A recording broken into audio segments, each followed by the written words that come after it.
น้องกว่าเยาว์วันสาวน้องคนเล่าก็ฮักเปิดหน่อยสู่ปีหมอเก่า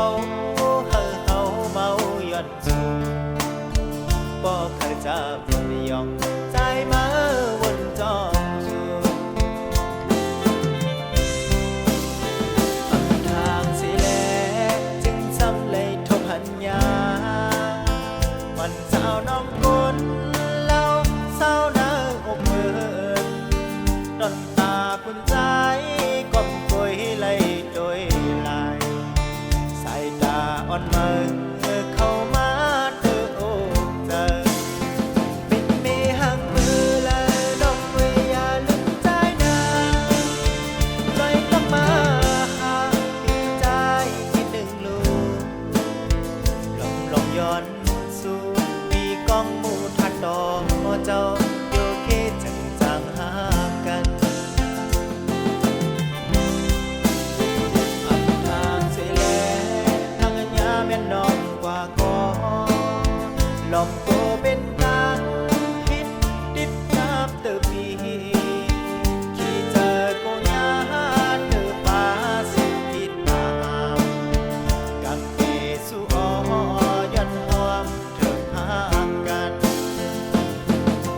บ้านเป็นคนห่างจาในใกล้ๆเลยทุบจึงในบ่เพิ่พยายามพบยาจนว่าอำบอกเธอปาบ่เคยหูจอมมาเขาว่าหักคนมีเจ้าของมา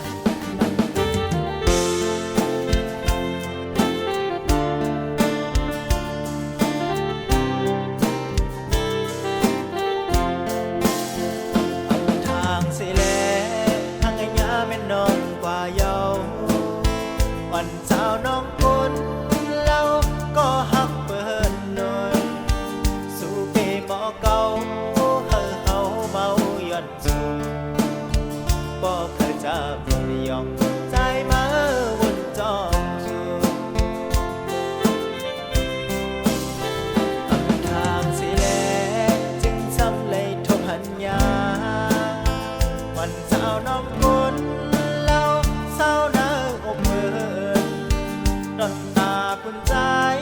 ก้มกวยไหลโดยลายสายตาอ่อนเมินเข้ามาเธอโอบเธอเป็นเมหักมือและดอกเวยอย่าลืมใจนะลอยกลับมาหาปีใจที่หนึ่งลูกลองย้อนสู่ปีกองหมู่ทัดดอกเจ้าอยู่แค่จังหากันอับทางเสียแล้วทางอัญญาแม่น้องกว่าก่อนลมโกเป็นการ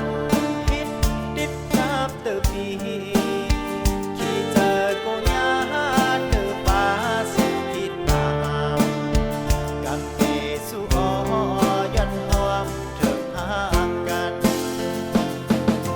บ้านเป็นคนห่างจาในใกล้ๆเลยทุบจึงในบ่เพิ่พยายามพบยาจนว่าอำบอกเธอปาบ่เคยหูจอม